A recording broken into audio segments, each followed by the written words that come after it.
이성은 설명해주면 안 되니까 좀 생각을 좀 정리하고 왔어.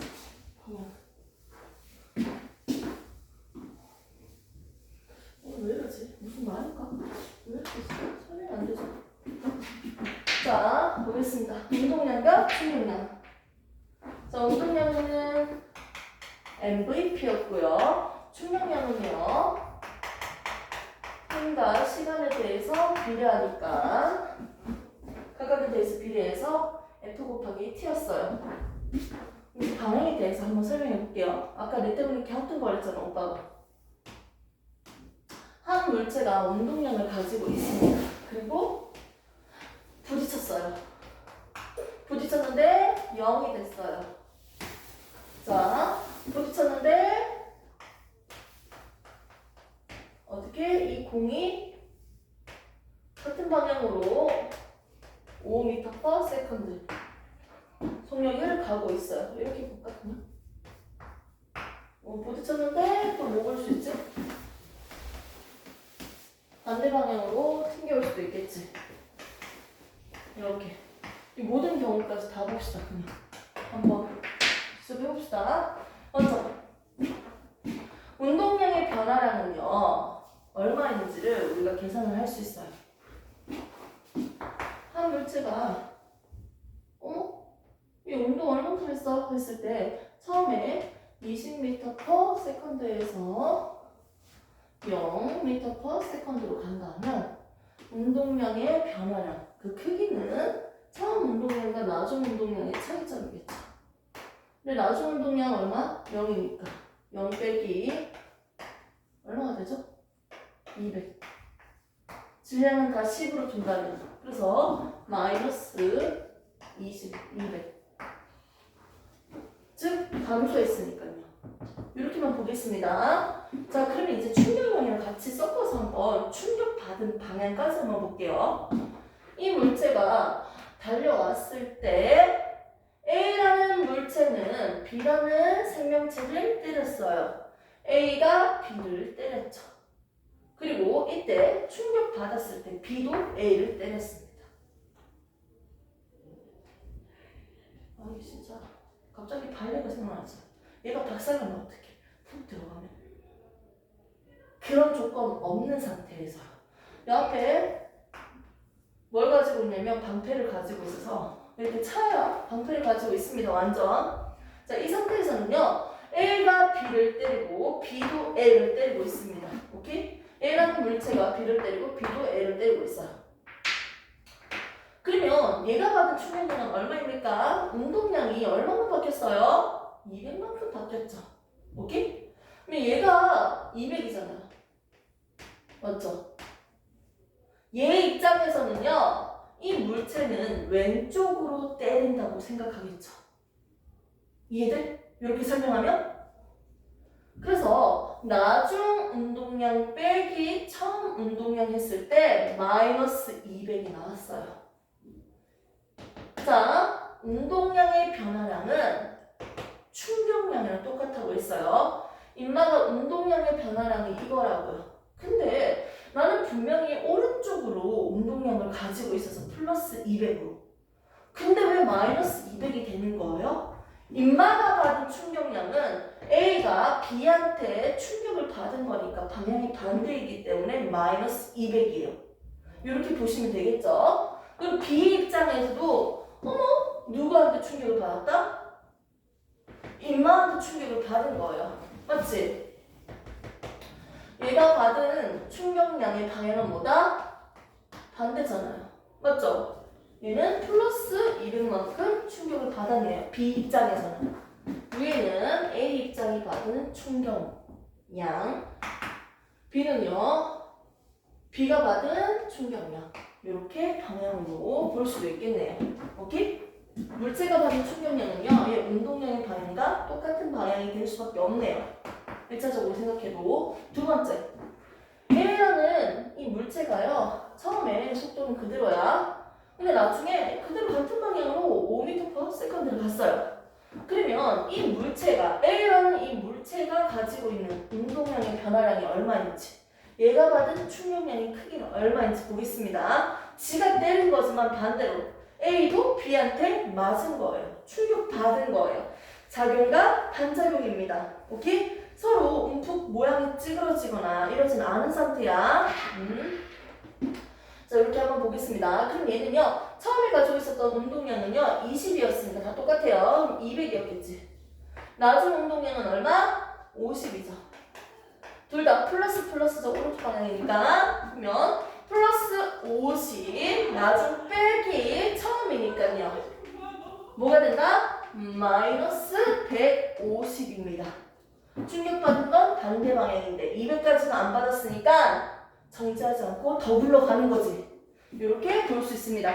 사실 계산적인 의미보다는 이 방향에 대해서도 우리가 꼭 이해를 하셔야 돼요. 이게 부호감이 마이너스인지 플러스인지까지도 보셔야 됩니다. 그 다음에 이제는 튕겨나온다고 한번 생각해 볼게. 벽면이라고 생각해도 사실 틀린 말은 아니잖아요. 똑같은 거잖아. 자, 벽면을 볼게요. A라는 물체가 처음에 역시나 20m/s의 속도로 달려요. 자, 그러면 이 A 물체의 운동량 변화량과 충격량을 한번 계산을 해볼게요. A가 받은 충격량과 이 B라는 물체가 받은 충격량은 똑같아요. 작용과 반작용이니까요. 공 두 개가 부딪혀도요, 얘가 A가 B를 때리는 힘과 B가 A를 때리는 힘이 똑같으니까요. 맞죠? 자, 이 상태에서 A여서는 처음에 200이었어요. 운동량이. 나중은 얼마나? 마이너스 방향이니까 마이너스 50이에요. 됐습니까? 그러면 계산해 보겠습니다. 나중 운동량 빼기 처음 운동량이니까 마이너스 50 빼기 200이니까요. A, 이 새끼가 받은 충격량은 얼마다? A가 B한테 받은 충격량은 마이너스 250이에요. 의미적으로 생각해보자. 200으로 운동량을 가지고 오른쪽으로 가고 있는 인마였는데 옆에 있는 친구한테 부딪혀가지고 정지한 정도가 아니야. 오히려 반대 방향으로 가는 거야. 그럼 최소 200보다 더 큰 충격량을 받았겠지. 그래서 250이에요. 맞죠? 그럼 반대 방향이니까 A가 받은 충격량이니까 마이너스 250이지. A 입장에서는 이거잖아. A 입장에서는 지가 운동하고 있지만 지가 정지되어 있다고 생각을 한다면 B가 오는 것처럼 보이는 거지. B가 때리는 것처럼 보이지. 왼쪽으로. 이렇게 봤고요. B의 충격량은 250이겠네요. 플러스. 오케이? 이렇게 볼 수 있습니다. 이 벽면을 사람이 아니고 벽면이라고, 물체가 아니고 벽면이라고 생각해도 똑같겠죠. 공이 날아가고 있었는데 튕겨나갔다. 그러면 공이 받은 충격량의 크기는 얼마냐, 또는 충격량은 얼마냐 할 때 크기라고 하면 그냥 상수만 적용되고요. 충격량이라고 하면 방향까지 같이 표기를 해줘야 됩니다. 벽이 받은 충격량은 얼마냐 라고 하면 플러스겠지. 이 물체 운동량의 방향과 똑같으니까요. 이 벽이 받은 충격량은요. 그래서 방향은 헷갈리지 않고 좀 잘 정리를 했으면 좋겠어요. 오케이? 됐습니까? 방향 때문에 잠시 움츠렸고요. 자, 그러면 이 내용을 이제 수식으로도 이제 증명을 해봐야지. 운동량과 충격량에 대한 증명? 정의? 뭐 이런 것들은 그래도 다른 증명보다는 좀 간단하니까요. 의미적으로만 다시 설명할게요. 한 물체가 막 오고 있어요. 자동차가. 자, 여기 물체가 있습니다. 처음에 얘가 분명히 20m/s의 속도였는데 나중에 물체랑 충돌하고요. 멈췄네요. 사라진 운동량의 크기는 얼마다? 200입니다. 여기 10이니까 질량이. 됐습니까? 자, 어디로 사라졌을까요? 사라진 운동량은 인마가 받은 충격량이다. 또는 인마가 받은 충격량이 되겠죠. 자, 그래서 운동량의 변화량은 뭐다? 받은 충격량이 되는 거예요. 이제 적어볼까요?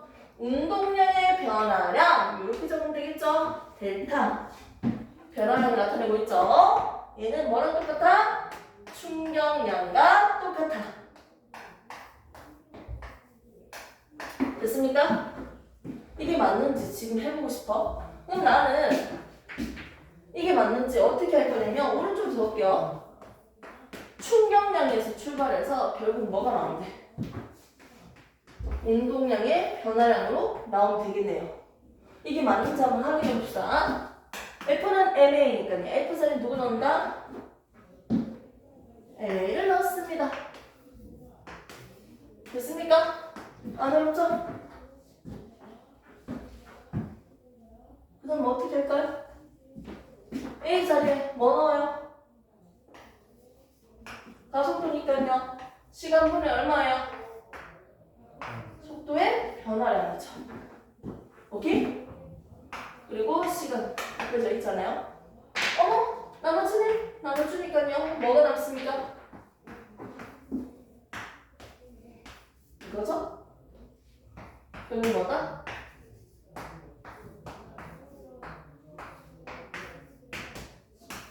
맞죠?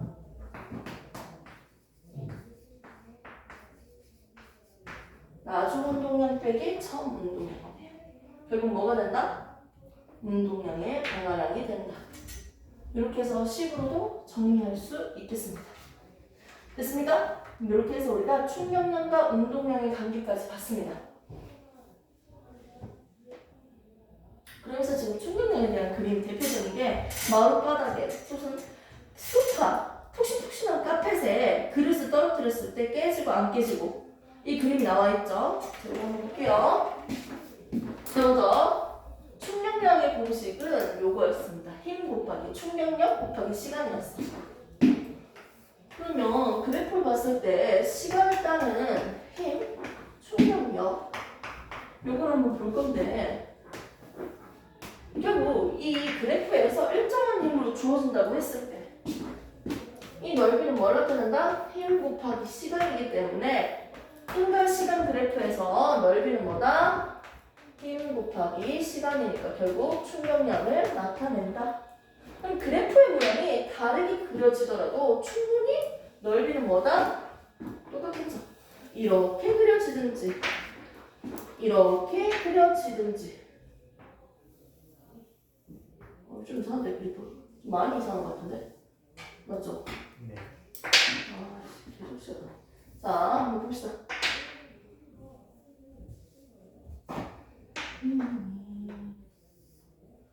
자, 시간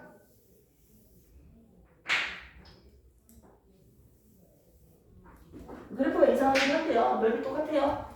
오케이?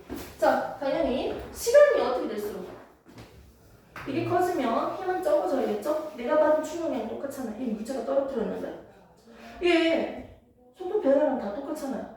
운동량이 똑같은데 맞지? 운동량의 변화량이 똑같잖아요. 운동량의 변화량이 똑같다는 거, 충격량이 똑같다는 거야. 그럼 이 넓이, 충격량은 다 똑같아요. 얘나 얘나. 맞죠? 그럼 시간이 크면요. 받는 힘의 평균값이 작고요. 시간이 짧으면요. 받는 힘의 평균값이 커질 수밖에 없네요. 이렇게 해서 넓이는 똑같다 라고 우리가 배웠던 겁니다. 그래서 5페이지 보시면 그래프 아래 넓이 두 개는 다 똑같아. 충격량이 똑같기 때문에 충격량이 똑같은 이유는 뭐다? 운동량의 변화량이 똑같은 조건이니까. 대표적인 충격량과 안전에 대한 예들이 있습니다. 자동차 범퍼, 에어백. 에어백 나오는 걸 한 번도 본 적 없는데. 본 적 있어? 아니요. 실제로 이게 나올 정도면 진짜 그래도 사고 아니야? 그렇죠. 이게 어느 정도의 출력에서는 이렇게 안 나오잖아. 글러브. 받는 시간을 길게 해서 힘을 줄인다. 물론 글러브 받으려고 하니까 너무 무섭더라고. 어떻게 괜찮아? 아 무서워. 이거 잘못 맞으면 바로 수술각이에요. 야구공. 그래요? 근데 맞는 사람 잘 못 봤구나. 나 너무 무서워서 못 봤겠던데. 이렇게 하잖아. 손을 쫙 펼치라고 하던데. 네. 이거 내가 손을 안 펼치니까 계속 튕겨나가더라고. 내가 생각하는 반응 속도보다 좀 뒤늦게 이렇게 탁 해야 돼. 들어왔을 때 들어가죠. 들어왔을 때 조금 늦게 이렇게 닫아줘야 돼. 내가 마음이 급하니까 이렇게 하니까 빨리 튕겨나가더라고. 손 앞에서 딱 다이고. 모서리 보호대. 시간을 길게 해서요. 충격량을 줄여주는 것들이네. 우리는 이 정도 틀리고 문제를 좀 푸셔야 되는데요.